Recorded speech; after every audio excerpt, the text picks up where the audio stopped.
Awesome. Well, now that it's 4:01, I think I'll just start by saying happy election week. Much better than any infrastructure week we've had. How was your Tuesday night, guys? Did you guys stay up late? I was up. So I went to grad school at Berkeley at Cal, as people know. And so one of the things I really miss about the West Coast was live events, like sporting events, but things like this too, because like East Coast things just happen so quickly and it gets late. And I'm old, like I want to go to bed. So I made it to about 11, and then I kind of collapsed. So I did wake up in a panic at like 3 a.m. I will say that. So, but yeah. I was there for a while. Yeah, I was because I am young at heart and in age, I stayed up until like 3 a.m. because I couldn't sleep until Wisconsin gave me some good numbers. All right, so I think we have a whole bunch of people here. Sorry, go ahead, Eric. Great. I was just going to say that, just as for most of us, I think it's still March. I think for me, it's still Tuesday. So we will just sort of see how this goes. I'll let you know when it's over how it went. Yeah. Yeah, it reminds me of, I know there's a lot of Twitter jokes about this, but that Netflix show, Russian Doll, that was on a while ago, in which, it's kind of Groundhog Day thing over, like, yeah, Wednesday, what a concept. So, yeah. So anyway, so maybe we can get going. It is our pleasure. Thank you for joining us. This is episode 21, if you can believe it, of Drinking with Historians. We're joined by Professor Eric Rauchway, who is a professor of history at the University of California, Davis. And an expert on things related to mid-century America, Hoover, FDR, all sorts of stuff like that.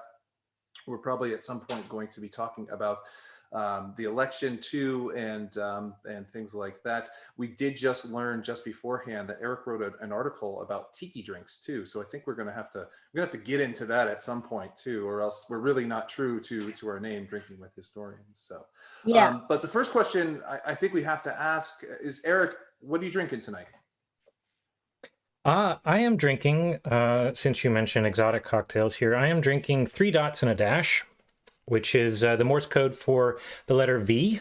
This is a World War II era drink. V, of course, is for victory, so I thought this would be appropriate for the election week that we're having here. That's phenomenal. So, and if the 3 cherries are the dots, and there is a dash of Angostura bitters in it. So. Oh, that's so fancy. I love it. Mine is not a fancy drink in the sense that I didn't make it, but it is the good stuff. So this is like my favorite bottle of bourbon that I've ever bought. I was in DC last summer, and I called probably every single liquor store in the DC area that I could Uber to or take the metro to until I found a bottle that was like a price point I was willing to pay for it. This is Elmer T. Lee. And basically it's one of the best bourbons I've ever had. It's incredibly, incredibly smooth. And Lee himself, I think he died like 7 years ago or something. And basically before he became this major distiller for Buffalo Trace, he worked at the Stag Distillery, and then he also got an engineering degree. So I just thought it was interesting to drink Elmer T. Lee tonight, considering Hoover's history before he became president. So yeah, that's fantastic. What are you drinking, Matt? I'll have to keep an eye out for that. I haven't tried the Elmer T. Lee, though. I will check your infamous spreadsheet of whiskeys too to see how you formally rated it.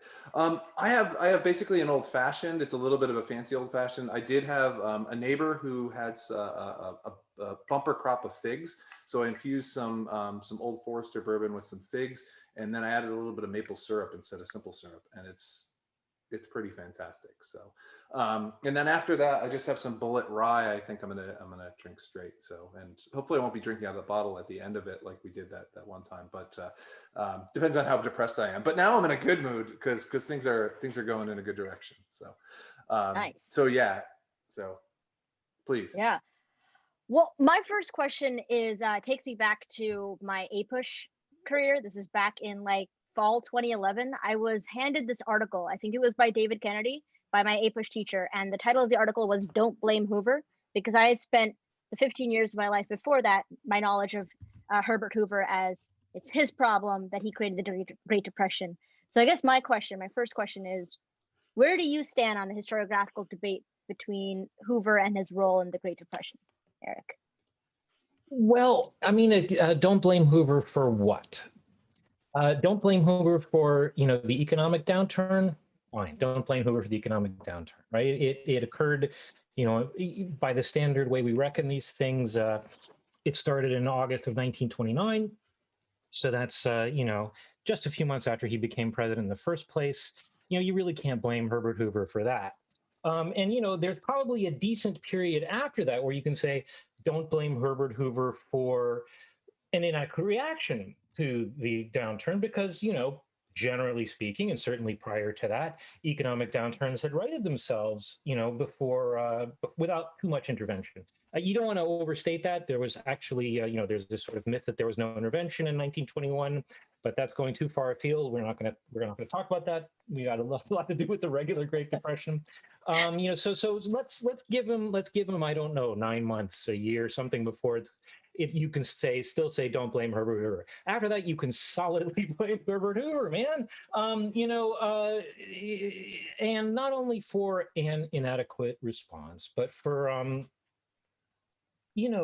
think sort of hewing for ideological reasons to the idea that an inadequate response is a terrific idea morally and politically, right? Hoover let himself be pushed into doing some things in response to the Great Depression.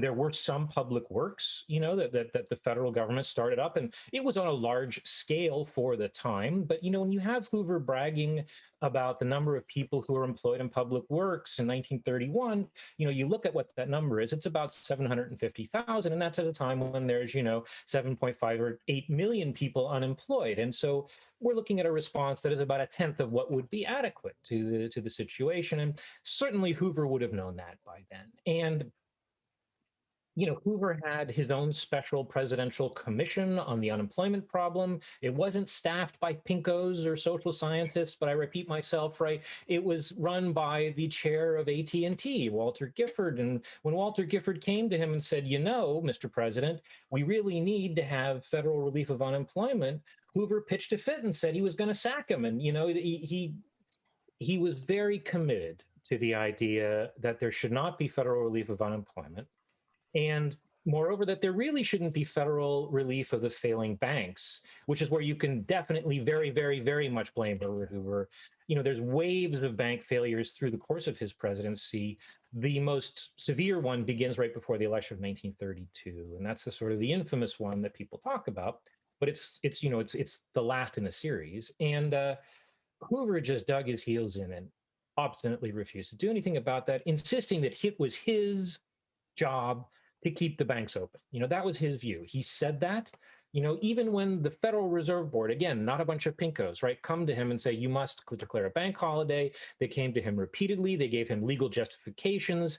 They cited the views of the people who framed the law that they were urging him to use, that this was exactly what it was for. Wouldn't do it. They slid a copy of the Bank Holiday Declaration under his door in the wee hours of March 4th, which was, wouldn't do it. Even after he knew what Roosevelt's intentions were in terms of what Roosevelt would do upon coming into office. So, he could preempt that or, somehow frame it as something that he had done. Hoover would. So those things I think we can blame Herbert Hoover for. And, I think it's important to realize that Hoover was really an ideologically committed conservative in a way that we would recognize. And, there's a monograph that is well known and often cited called Herbert Hoover, Forgotten Progressive. I disagree with that. I think that if anyone forgot that Herbert Hoover was a progressive, it was Herbert Hoover first, right? So, yeah.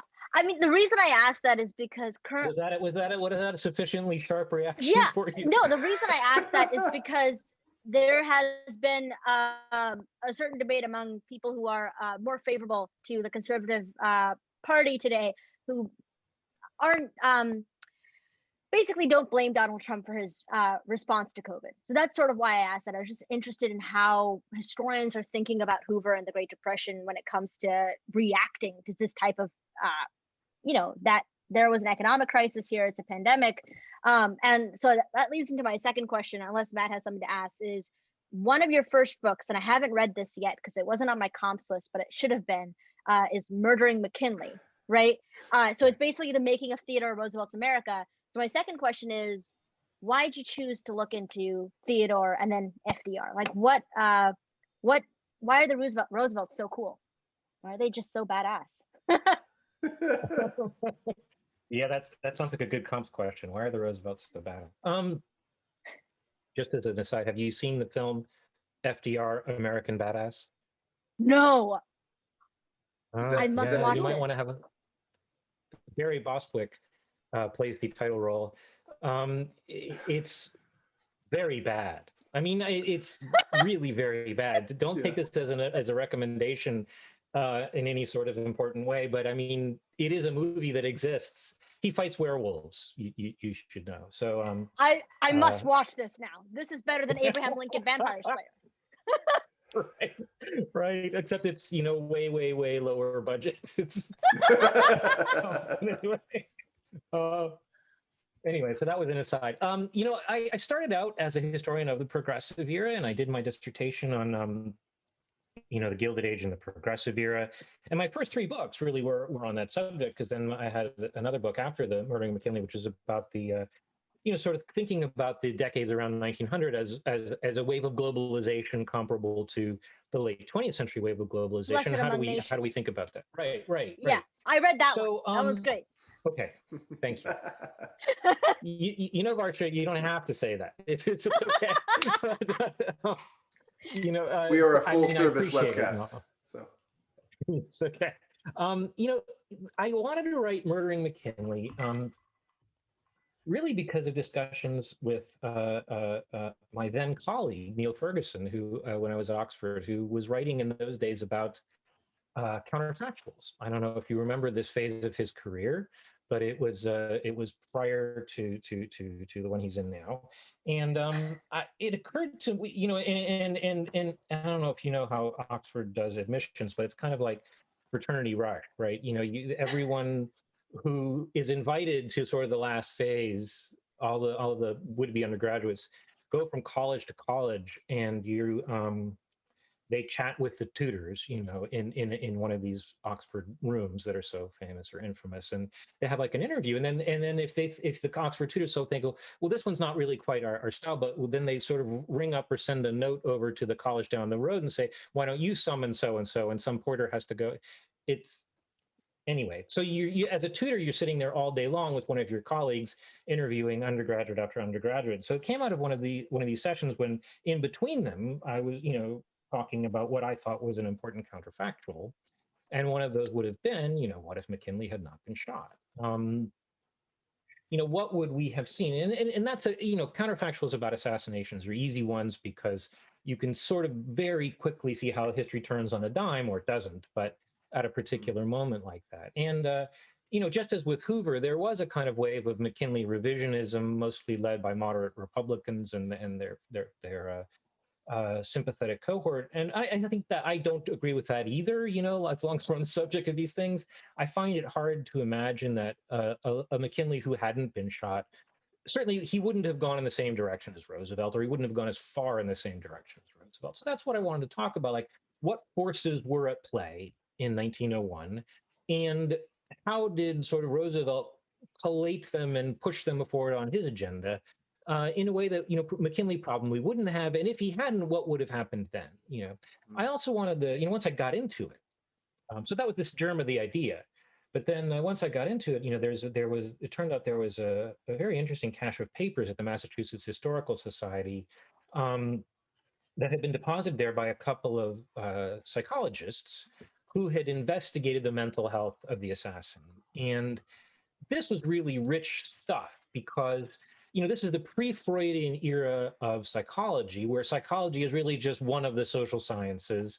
And so he had, the guy who was in the field, there were 2 of them, but the guy who was in the field had interviewed, Czolgosz's friends and family, people who worked with him, people who, the whole range of people in his neighborhood. So it was like a portrait of a working class Polish American neighborhood at, 1899, 1900, 1901, and the impact of the Depression of the 1890s, on that family and the impact of the radical politics of that era on that family. And so it was a really rich primary source vein that then allowed me to kind of make it a snapshot, social history sort of that moment, and say, again, this is sort of why this is a moment where violence seems like, at least to some people, a political solution, and how did Roosevelt's response to that sort of tailor the politics of that period. So why do you think TR? Oh, sorry, Matt, go ahead. No, please, but go ahead. So why do you think TR and FDR have such a big place in our history, right? So people of all different political stripes like to pick and choose aspects of FDR and Teddy Roosevelt. Like some people like to pull out TR's conservationism. Other people like to pull out his foreign policy. Some people love to pull out FDR's famous speeches, his political charm, etc. Why do you think they are such big personalities in our history? Well, I mean, I kind of wish they weren't related, even though it's only very remotely, because in many respects, I don't think they have a lot to do with each other. I think it's a sort of superficial relation. Franklin Roosevelt, for better and ill, drew a lot more on Woodrow Wilson's politics, than he did on Theodore Roosevelt's politics. Of course, the name helped him get launched, right? And he followed his, the story, right? He was Theodore's fifth cousin or something like that. Yeah. But of course, Eleanor was Theodore's niece. So Franklin attained a closer relationship by marriage, as is the purpose of marriages amongst the upper set, or so I'm told, is to use them for one's career. Anyway, Theodore's fascinating, I think, because of that moment is, there are films of McKinley, but there might as well not be. Right. Theodore Roosevelt is the first president where when you see him on film, you think, oh, that is a celebrity, right? You think you can see the charisma radiating off the guy, right? He knows how to use modern media. We have sound recordings of Theodore Roosevelt delivering speeches. All of a sudden, he's the first president where you can see he's packaged that way, and treated by the media that way, and who in turn knows how to treat the media, as the subject of, as one of his tools, as part of his toolkit. Rudyard Kipling famously called him a spinner, in the sense that we use that term, today. And it's really true. You can really see Roosevelt manipulating narratives. I mean, in a sense, though, I think the way that they are related is that they are very good at manipulating narratives. And I think that another very important thing about them is they're both very smart. And in some cases, I'm going to say, they're smarter than a lot of historians who have written about them. And that's really tricky. If you as a historian go to write about somebody who's smarter than you, you have to be very careful that you're not getting tricked, in the primary sources. And I speak as somebody who wrote a book about Franklin Roosevelt and John Maynard Keynes, both of whom are probably smarter than me. And so, you really have to be on your guard. Even though they're dead, they can still fool you. And so that I think both Roosevelts are master manipulators of narratives. And the second Roosevelt, of course, he makes a case for himself, right? This is the president who led the nation through recovery from the Great Depression and to victory over Nazism. It doesn't matter what his name is at that point, right? You could just have that sentence and you could see why this is an important figure, for the history books. And of course, he's the longest serving president. As somebody reminded me on Twitter the other day, there's a great line in the Preston Sturges film, the Palm Beach story, where one of them says, well, nothing lasts forever except for Roosevelt. Right? He's just always around for more than a dozen years, and I think he really shaped the consciousness of what a president could be.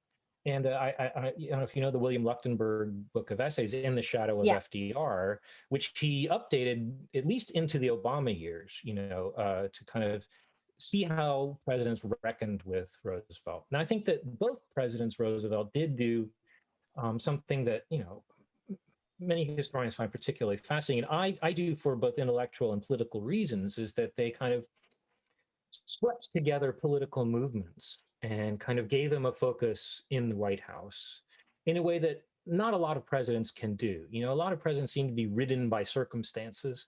But, both Roosevelts really seem to understand that they became president at a time when there were many disparate political movements afoot, and they kind of shaped and molded them and pushed them forward along lines that they would have liked to see the country go. And I think that's a very fascinating phenomenon, because you can't do the history of those years without therefore mastering, or at least attempting to master, the social history, the political history, the policy history, the economic history, kind of all together, and keep your eye on all of those balls, or keep all those plates spinning when you do a narrative of those years.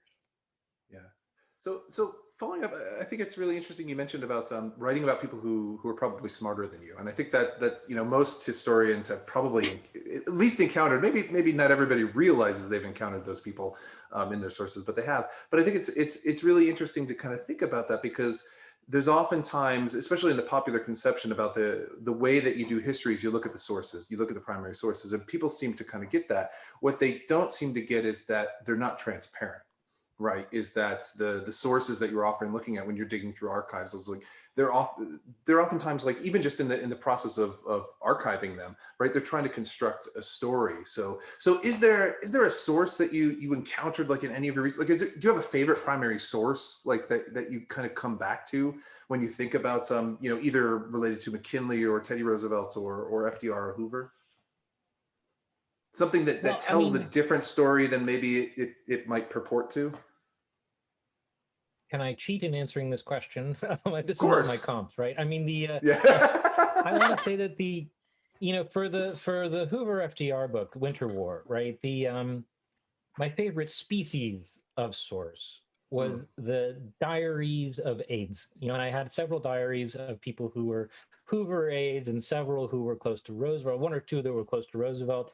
And to me, those are fascinating, not least because, not only because, you like that feeling of, as Hamilton would tell us, of being in the room where it happened, right? But, you can also see how two different aides can have different views of the same moment, right? And you can begin to understand that, the figure you're talking about might be saying one thing to one and another thing to another. And, this is where you begin to get great pictures of how politicians really operated, they still operate. But I mean, to explain another one of my, Matt, you will appreciate this. Varsha and I are doing histories of really what I think is the sweet spot as far as primary source are concerned. It's after things are mostly typed, but before handwriting so much, but most stuff actually is on paper. So this is the sweet spot for primary sources, especially if, like me, your vision is deteriorating.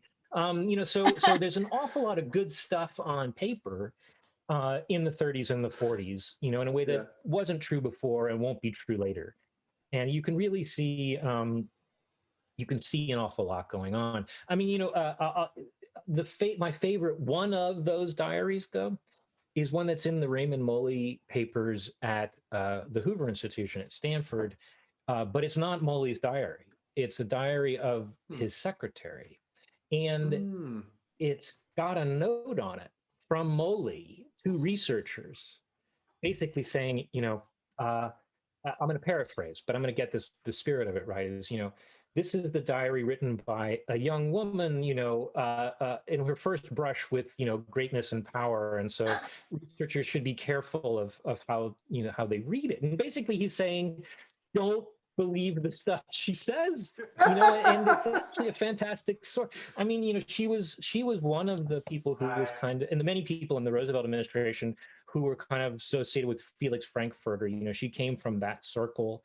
And, so it's a very acutely observed diary, and Moley didn't like the way it made him look, I think, which I think that's an interesting way to think about that source. So, often get, I mean, like, certainly in medieval studies, which I deal with, you don't usually get disclaimers. It's just like, don't trust this, so. Well, I mean, like all good historians, I'm going to insert an unwarranted generalization. Like all good historians, my favorite book about primary sources is Mark Bloch. So I'm familiar with medieval sources through Bloch anyway, if not through, not at firsthand. So that's there's wonderful stuff on how to be skeptical about your medieval sources in there. Yeah. Historians have been skeptical for a long time. So sorry, Varsha, go ahead. So speaking of like greatness and theories that we might not take at face value, there has been a lot of talk in the past couple of years about the term New Deal. It's just been like the major thing. And the New Deal is probably one of the most written about things, I would argue, in like economic history, probably American economic history, or, you know, the expansion of federal power. It's one of the major things that a lot of 20th century Americanists point to when you look at the power of the executive. So since we are entering a possible lame duck period for a certain president, and a new president is taking up office in January at a time of intense economic and physical turmoil for the country, what do you think Americans as well as politicians should learn from FDR and the New Deal? Well, I think you're right that the New Deal is much written about. I think that, you know, we're entering actually only very recently, maybe in the past 20 years, a period where we can write about it without quite the ideological hangovers that we used to have. I think that, you know, for almost FDR's death up until the turn of the 20th century, right? There was a tendency, no matter what one's political convictions, to say about the New Deal, oh, well, that was great, but, you know, that was a little too much. You know, they use one of the jokes about you know, sort of Eisenhower era Republicans is that they would say, you know, the TVA was fantastic and nothing like it should ever happen again. You know, and so that there was that was kind of a you know, that was not just Republicans though. I mean, you know, Pete Buttigieg said something similar to that in the nominating campaign this year, and I think that there was just a tendency, you know, in the Cold War, beginning with the Cold War, for people to kind of distance themselves from the left politics of the New Deal, or to kind of characterize a New Deal as not being as left as it was, you know, which I think was a strong tendency up through the historiography of the later 20th century. And I think we're only kind of now entering a period in which, you know, in a post-Cold War period, in which we can kind of recover a little bit of what the New Deal might have looked like without those, you know, sort of let's be nervous about socialism lenses on, right? And I think that, you know, you say people have written about it a lot recently. As far as I know, it's actually a UN committee that really sort of hauled it into the modern discourse. And it was during the recession of 2008 and 9. And that's where you have a sort of the proposal of a Green New Deal in response to that global recession, right? Now, as we know, that didn't happen, not only not in the United States, but anywhere, right? Western Europe went for the politics of austerity in response to and we are seeing the consequences of that, you know, now, and we have continued to see the consequences of it. But so I think, okay, so on the most basic way of answering your question, don't buy the nonsense that the New Deal was bad for the American economy, right? The real lesson of the New Deal is that it should have been bigger sooner, right? That's the one thing that we should know about the New Deal. If you can take 2 words away from this discussion, the thing that you should know about the New Deal is bigger sooner, right? And people say, well, wasn't it the World War and not the New Deal that pulled the country finally out of the Depression? Yes, it was, because World War II was a public works program to build tanks, airplanes, and artillery weapons. And if you can hire enough people to clear away long-term unemployment by building aircraft carriers, then you can hire the same number of people 5 and 6 years earlier to build dams and bridges and schools and stadiums and roads and so forth and so on. So that's the one thing I think people really failed to exhibit knowledge of in 2008-9, and that, you know, if it should come up again, which at the moment it looks like it won't, but who knows, you know, then that's one thing that people should take on board. I think that's the kind of crude view, though, of the New Deal, which is to think of it as Keynesian stimulus, which is fine, you know, that's important. But the other thing I think that we should think of when we think of the New Deal is that it was by intention originally a Green New Deal in itself, right? You know, this was informed by a concern for the using up of non-renewable resources, you know, because look at the Dust Bowls, right? Look at erosion in the Tennessee River Valley. Look at the ways in which we have, misused our inheritance, right? And so things like the TVA, they're informed by what we now would later call ecological thinking, that think across arbitrary boundaries like state lines, that look at a river's watershed as the unit of analysis. that's what's really revolutionary, about the New Deal, is looking at how does the environment, sort of work, and how can we work with the environment. Now, sometimes people will say, oh, but the TVA became the country's greatest strip miner, which it did, but that's only because, again, during the war, they said, oh, now you can burn coal because we need to build airplanes and refine uranium and stuff like that, right? So that's not part of the original vision of the TVA. So I think it's it's important to kind of go back to that sort of thing. And I'm using the TVA because that's the easiest one, but there is a broader sense in the New Deal that it exists to sort of show that democracy works. And that's the third thing that I would say, is that in 1933, don't forget, between the election of 32 and Roosevelt taking office, Hitler becomes Chancellor of Germany, right? And for Roosevelt, as for maybe not many people at that moment, but later people would come to agree with him more, this is immediately and obviously an existential threat to democracy around the world, right? Roosevelt thinks, oh, this is bad, first of all, because it's going to spur more right-wing movements in Europe. It's going to consolidate Mussolini. To that point, you'd hope that, well, maybe Mussolini could be dragged more back towards a parliamentary kind of government, and this is going to consolidate the right in Europe, and it's going to embolden the right in the United States. And for Roosevelt, that becomes the main goal of the New Deal, is to show that we don't need fascism, democracy still works, right? So A, Keynesian stimulus works, B, sharp ecological thinking, C, democracy. These are the three things you can take away, I think, from the New Deal. So if we have a ton of really great questions, but I want to ask a question, so I'm just going to ask a question.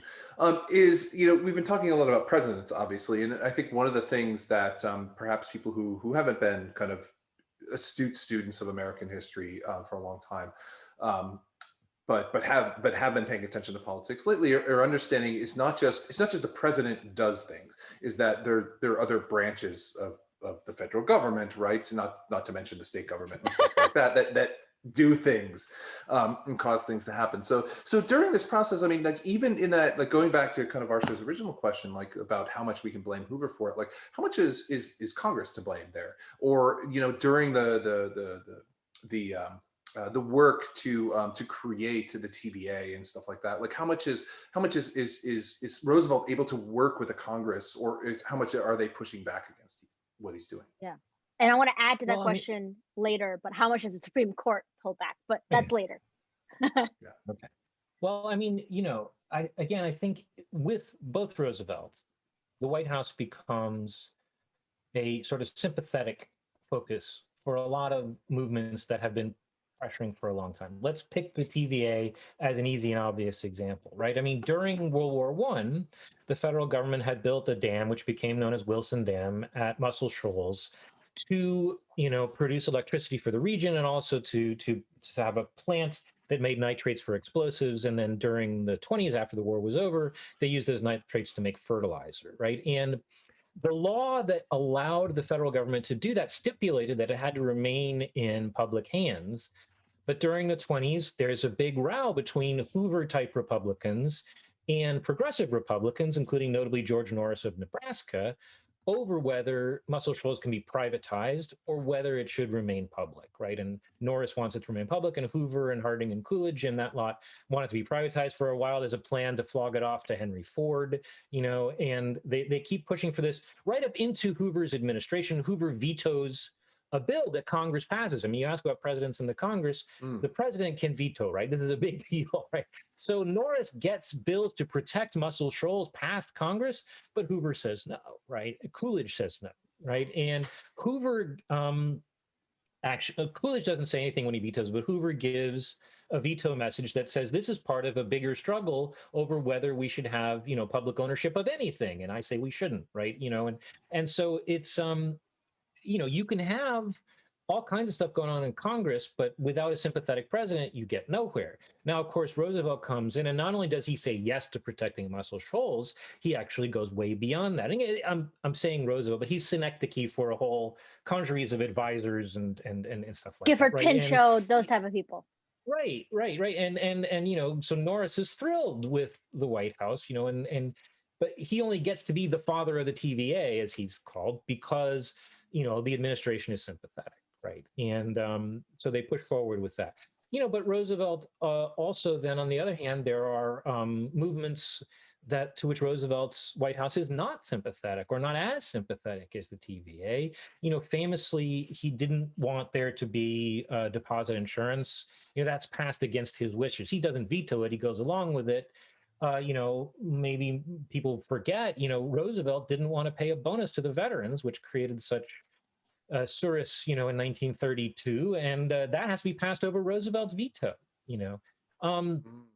One thing about the relationship, though, between the White House and the Congress, or maybe more interestingly, I think to a lot of historians, between the White House and social movements that we haven't seen, I think, in recent years, is that the Roosevelt White House was was generally, quite okay with being pressured from the left.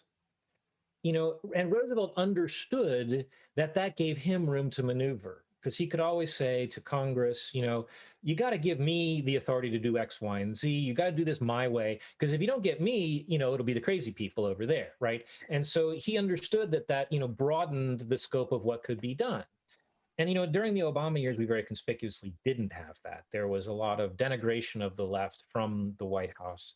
For whatever reason, and I'm sure they had their own good reasons, but I mean, or maybe not so good, I don't know. But I mean, that spirit that it's good to have voices on the left to kind of stretch out that's not something that we've seen a while in the White House. So I think there's an important relationship between the president and the Congress and various kinds of social movements. I mean, you saw that again in the civil rights era, with Kennedy and Johnson, who were reluctant to be pressed by civil rights activists, but kind of allowed themselves to be dragged along, and then ultimately tried to claim, those successes for themselves, and there's a dynamic between those kinds of leaders and those kinds of movements that's really fascinating when you dig into it. And so when I teach these things, I try to explain it really isn't an either or, situation, that these are very intimately connected. Yeah. I'll ask about the Supreme Court later, but I first want to ask about a question that a bunch of people in the Q&A probably want to know about. So we, again, are probably entering a lame duck session for a president. How does Hoover handle the lame duck period? How does FDR handle his transition? Was there anything revolutionary about that period between 1932 and 33? Well, as you know, Varsha, I've written a book on this, so I'm going to tell you it's a vitally important period. And everyone should click the Amazon link, which I'm sure Matt put in the chat. No, look, it's a deeply important period. It's not, sort of in crude terms comparable to where we are now, as we know. Roosevelt wins a landslide, right? He wins a landslide in 32. He loses, I think it's 6 states, right? There's no, by the evening of the Tuesday, Hoover knows Hoover resists, even his advisors are saying, you got to concede, and he doesn't want to do it. He does it much later than they say. So maybe there's a little bit of that, kind of thing. But, he's wiped out on election day. And of course, maybe more importantly, the Democrats retain a majority in the House and they gain a majority in the Senate. So Roosevelt's going to come into office with his party in control of both houses of Congress. That means that for Roosevelt, the period between November 1932 and March 1933, and remember, this is the last time the president will be inaugurated on March 4th, the amendment to ensure that would be the case, 20th Amendment, was finally ratified, just before Roosevelt takes office, right? So that goes into effect then. So it's a long period, and it's for Roosevelt and the Democrats to plan what they want to do. Roosevelt immediately begins to hold conferences at his private house in Warm Springs, where he has a whole bunch of congressional Democrats and other operators and lobbyists. They immediately start talking about the Farm Bill, which is what's, remember, farming is a much bigger part of the American economy than either, depending on which historian you ask, it's between 20% and a third of Americans are employed in the farm sector, right? So they want to hit, farm relief hard on day one. They actually draft a bill that's similar to what will be the Agricultural Adjustment Act, and they put it to the lame duck session of Congress, and Hoover kills it, because he won't let anything like the New Deal go through while he's still president, right? So Roosevelt plans about inflation of the currency, right? He holds meetings with bankers and with Fed lawyers and other people like that. He gets set to do that, which will become the first thing he does on coming into office. He holds sessions with people who are, sort of Republican progressives, because he wants to make sure that he has that wing of the Republican Party kind of folded into the New Deal. And, ultimately he will appoint Henry Wallace and Harold Ickes, who are Republicans or were until recently Republicans, depending on who you ask. Francis Perkins and William Wooden, all of them are or were Republicans, in his first cabinet, but they're Theodore Roosevelt Republicans. They're progressive Republicans. So he kind of reaches out to those folks. He reaches out to the press barons, specifically to William Randolph Hearst, who backed Roosevelt, but who clearly has no idea what the New Deal is going to be like and will hate it like poison within, a matter of months, right? And, but he reaches out to Hearst and says, so happy to have your support. You got to know that we're going to move in a direction that isn't what you like, because that's how things are going to be. So he tries to handle the press. He tries to handle lobbyists. He tries to handle certain pressure groups. He, maybe one of the most important ones is Molly Dewson, who was the head of the women's division of the Democratic National Committee. She's the one who makes sure that Francis Perkins gets into the cabinet, because they want to have the old sort of women's progressive wing of the Republican and Democratic Party as represented. So he's dealing with a lot of constituencies and ensuring that they will know that they are heard, right, in the Roosevelt administration. So that's how he's using those. Oh, I forgot. He also starts reaching out to Henry Stimson, who is Hoover's Secretary of State.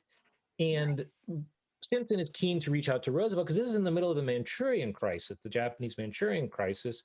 And they want to, Roosevelt, again, as I said earlier, is, one of the ways in which the United States and indeed possibly the world were fortunate is that Roosevelt is very on the extreme end of Nazis are bad spectrum, before anybody else is. And he's very worried about what are then called aggressor nations, right? And so he's working with Stimson to try to ensure that the United States adopts a policy to refuse to recognize, the annexation of territories going forward.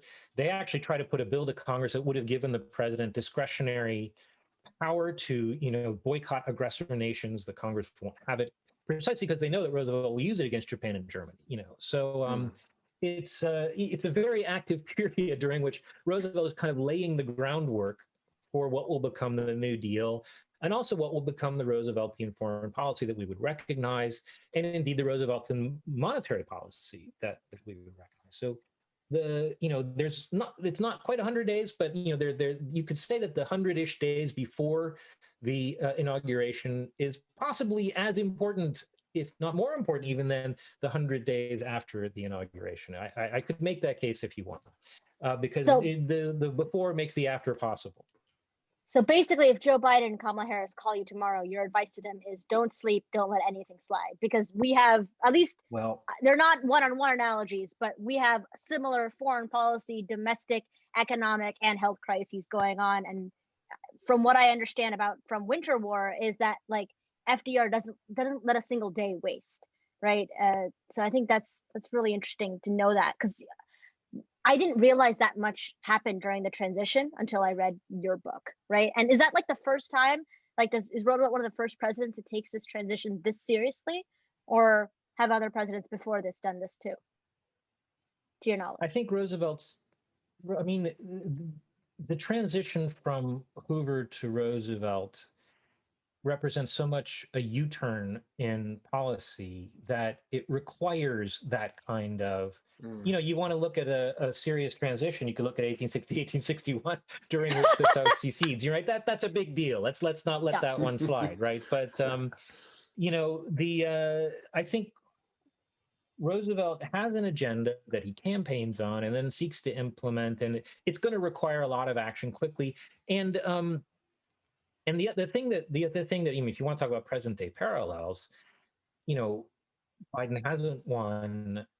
First of all, Biden hasn't won, period, yet, right? Second of all, as and when he does, it won't be in the character of a landslide like Roosevelt had in 1932. And if he gets the Senate, it will be by the thinnest of margins, right? So, he's going to be in a very different position to Roosevelt politically. that's sort of taken as read. But I think during the transition, he'll be in a very similar position, which so far there is no sign that the outgoing administration, or we should say soon to be outgoing administration, I don't know, probably outgoing administration, is going to cooperate or, you know, be constructive, or as far as we can tell, even acknowledge that it's outgoing, you know. So I think that they can expect to have to deal with an unsympathetic, as Time Magazine used to say, president reject in the White House. Yeah.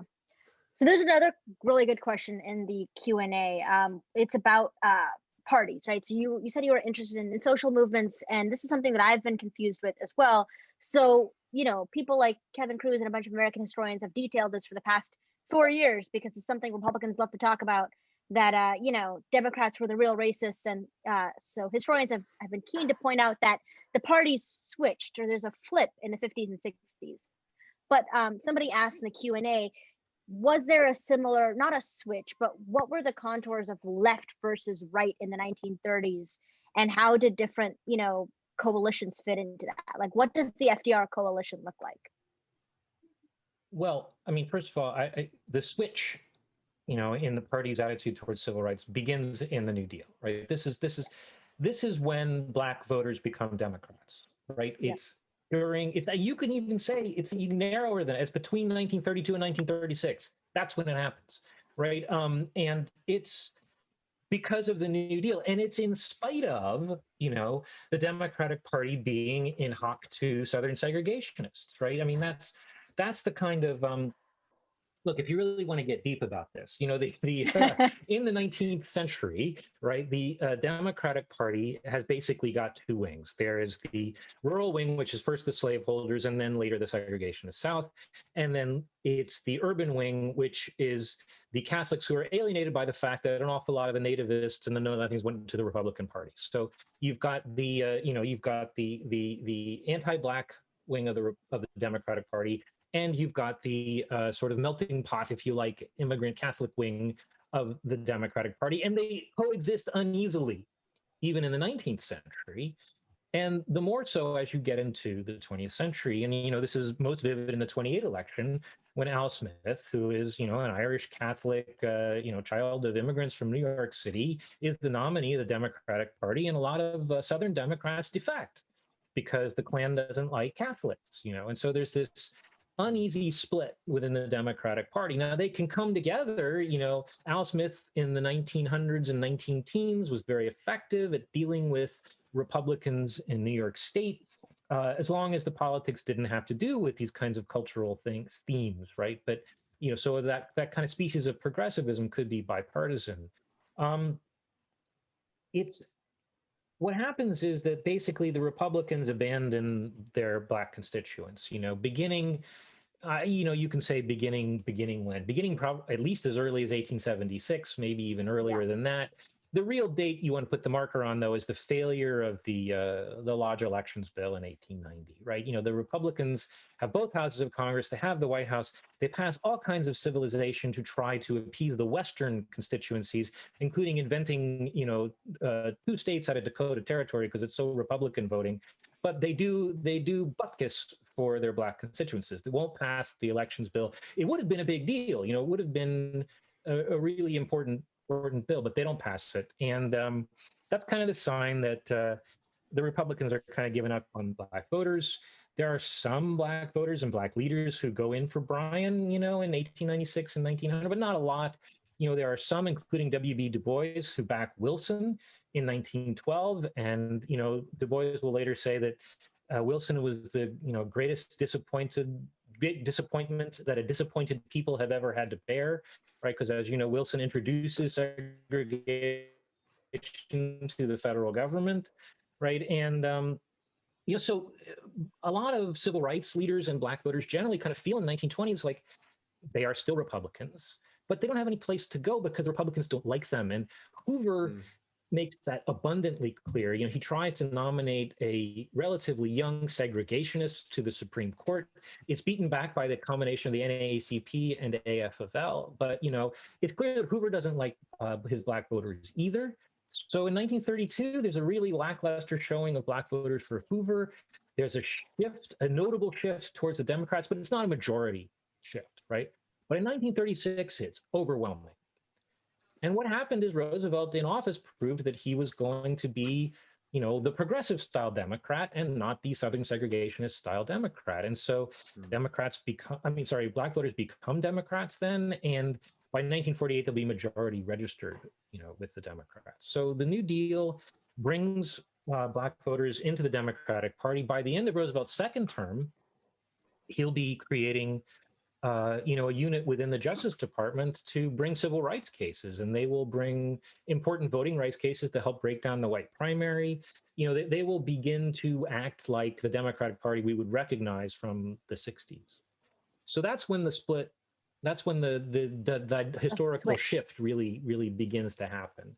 So I don't know if that really answers your question, but I think that's the key fact to know. No, that does, because I think that's what a lot of people who don't know the history intimately, they think it takes place during the 60s and 50s, but a lot of people don't realize that even though the New Deal wasn't perfect for Black Americans, it does do a lot for them. And that's really the 1930s are really the years where the GOP is no longer the party of Lincoln, and sort of to shift back into what it looks like today, a little bit of what it looks like today, right? Well, and it really depends where you look, right? I mean, if you look at the TVA, again, the TVA is segregated because guess what? It takes place in the Tennessee River Valley. That's where the first Klan was born. They're not going to have the most enlightened, although they do have Black employees, and they have segregated works, right? But the WPA, which is nationwide, there's a law against discriminating by race on hiring in WPA projects, right? They take it much more seriously. The Roosevelt administration will have a Black economist named Robert Weaver, who will later become the first Black cabinet member in the United States in the Johnson administration, who introduces, sort of a proto-affirmative action program to the public works. He says, look, if we see a skew in hiring that discriminates against Black people, we will assume discrimination. We're not going to try to prove any given case of it, and we will react accordingly to try to redress that, right? So there's many ways in which there is a significant shift here, and again, I think we have to listen. This is going to sound stupid and stupider coming out of my mouth, but I mean, we have to listen to Black voices from the 30s. We have to allow Black voters to have their own agency. They are looking at what's in front of them and making that choice. And they are very informed about what is in, what they want to have, so it stands out vividly in the historical record when you start looking for it. Yeah. So this is my last question, or Matt, do you want to go first? Okay, I'll go first. Please. Because I have to ask this. Okay, so you mentioned William Randolph Hearst earlier, and I read one of your pieces in The Atlantic, which is what got me interested in the term America First. So this has only a little bit to do with FDR, but basically there's this, for people who were watching who don't know, there's this group that comes up after, Hitler invades Poland in 1939. It's in fall 1940, called the America First Committee. But before that, the term America First is popularized as like this nativist term that's basically against immigrants who are hyphenating their names. And William Randolph Hearst is one of the major people who popularizes it. But a lot of the AFC, or these America First Committee people who are anti-intervention in World War II, they start calling FDR the real fascist. He's the real authoritarian. He's the real danger. And the reason I bring this up is that there's a debate today online, a very lively debate among historians and other scholars about whether or not Donald Trump is a real fascist. So I know you don't really focus on this, but based on what you know about America First and the ideas that FDR proposed and what you know about Hearst, why do you think the term fascism is so easy to throw around, but also so hard to prove? Like, what do you think it is about the term fascism that makes it a really good insult? Because the FDR administration, they also use it as an insult against the America First Committee, specifically the America First Committee, who aren't trying to base their anti-interventionist beliefs on like nativism or anti-Semitism, right? There are people who are genuinely anti-imperialists in the 1940s, and they're lumped in as fascists by the Democrats. So why do you think it's such a really good well, I mean, I think there's a couple different questions you're asking there. I mean, first of all, there's about the historical nature of the America First Committee. Don't forget, the America First Committee is founded in the latter part of 1940, just before the election. It's therefore founded after Hitler has taken Austria, Czechoslovakia, Poland, Norway, the Low Countries, France. So if you're saying let's not do anything about Europe, you're saying it's fine with me if Europe falls under Nazi rule and stays there, right? You're saying it's fine with me if Hitler kills all the Jews. So you'll pardon me if I don't really have a whole lot of sympathy for that point of view. I mean, I know that some people are sincere pacifists like Norman Thomas at that time, but if in my judgment, Norman Thomas had no business being on a stage with Charles Lindbergh, right? I mean, if you look around you and there are Nazi sympathizers and anti-Semites all around you, you're in the wrong room, you know? And that's my take on the America First Committee. And as you rightly say, you know, the slogan has a deeper history than that. It's Hearst had it for years on the mast, or not the masthead, but the front of his newspapers. You know, Sarah Churchwell, who's a historian and a literary scholar, has written a book about the sort of the history of this term. And there are people who know more about that than I do. But I mean, you know, Trump picks up that term, right, when he starts to run for president. And, you know, people can say, oh, well, he doesn't really know what the associations are of that term. And you know, maybe that's true and maybe it's not, but it's, you know, it's kind of weird how all of Trump's accidental associations happen to be with the far right. It's not like he whoopsie-doo says something that comes out of the annals of the American Socialist Party. He doesn't accidentally retweet a segment of Eugene Debs' speech. That doesn't happen. These accidental associations are all with the far right. And, you know, errors are supposed to be randomly distributed, I say, as a social scientist, right? And so if, you know, you happen to keep screwing up in one particular way, I think that's an interesting analytical point to make. You know, can I prove that he's a fascist? I mean, how do you do that? It's, you know, but after the beer hall putsch, how do you prove that Hitler is a Nazi, you know, a real fascist, right?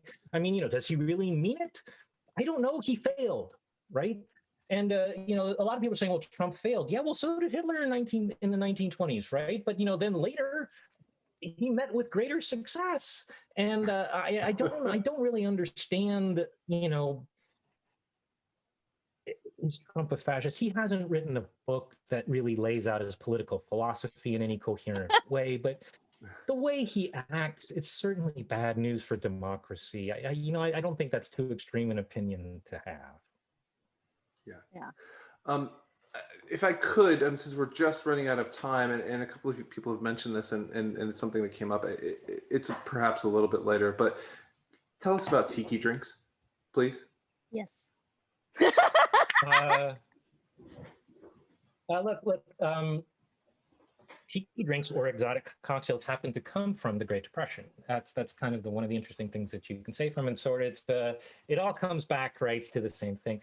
As you probably know, one of the first things that the New Deal brings is the end of Prohibition. Right. This is another thing that Hoover digs in and doesn't want to see happen during his lame duck period, and it does come in, you know, almost as soon as Roosevelt comes into office. You know, one of the slogans that Roosevelt and Garner have is "We will have beer," right? You know, it's sort of that's an easy right? So, you know, and with the end of Prohibition, you know, there's a sort of a resurgence of drinking of all kinds. It's very interesting. You know, from California, I can tell you there's a very interesting impact on the wine industry, which is something else that I'm writing about as I'm going forward together with my wife and colleague Kathy Olmsted. We're doing a history of the California wine industry from the end of Prohibition onward. And so we've been looking at that, but that kind of fell into exotic cocktails for that reason. The first sort of, by consensus, the first acknowledged Tiki Bar is created in Los Angeles in the vicinity of Hollywood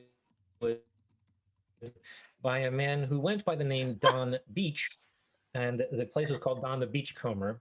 He wasn't really called Don Beach. He was really called Ernest Gant. And the story is that he wanted to use Don Beach because he didn't want the cops to know that he had previously been arrested for violating Prohibition, or at least that's what folks say. But anyway, this was a place, and he'd come from a relatively wealthy family who gave him the option of traveling or going to college, and he decided he would travel. And he had bummed around the South Pacific for a long time and brought back all of this bric-a-brac and stuff and a few recipes, including the famous Singapore Sling, which was the house drink of the Raffles Hotel in Singapore. And he thought he would establish a bar. And so he did this, and he put up, thatch and a lot of and he would when it looked like people were thinking about leaving, he would go outside and he would run his hose on the window so they would think it was raining and that they would decide to stay inside. And so he created this sort of atmosphere of the South Pacific. And he had, if you wanted a regular like glass of wine or a martini or any sort of standard thing you might order at a bar, there would be a sort of standard bartender with the the black vest and the black tie. He would serve it for you at the bar. But if you ordered one of the house special drinks, prepared by an all Filipino crew of bartenders who worked to Don's specifications and his specific ingredients, right? And then it would be delivered, completed through a kind of completely secretive process, right? And this is sort of the origin of there's a mystique that goes with these kinds of cocktails. And this one that I mentioned to you before, this is a Don Beach concoction, and it has, I think it's well, actually here I have the recipe here on this attractively stained index card, and I think you can see it's 1, 2, 3, 4, 5, 6, 7, 8 ingredients, and that's actually kind of low for a Don. Okay, no, he's back. Matt's back. Okay. Okay, so I mean, and later on, as other people try to make money off this, by imitating Beach, it acquires this really very unattractive, exoticist kind of gross. Not to put too fine a point on it, and but it leads in weird places. There was a story in the New York Times a year or two ago about one of the big Silicon Valley guys who's an enthusiast of native Hawaiian culture, and who found on the open market and purchased a statue of Ku, who is an important Polynesian god for the Hawaiians. He's the unifier of the islands, right? And there are very few statues left because they were destroyed by missionaries. But this guy found one, bought it on the open market, and gave it to the Bishop Museum, which is the big museum of the Hawaiian people in Honolulu.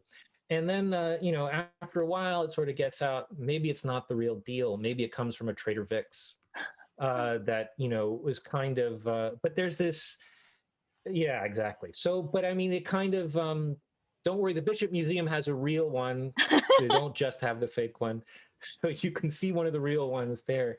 But I mean, it's on the one hand, it's very similar to other ways in which American culture kind of despoils and chews up and mixes and spits out, the cultures of colonized people.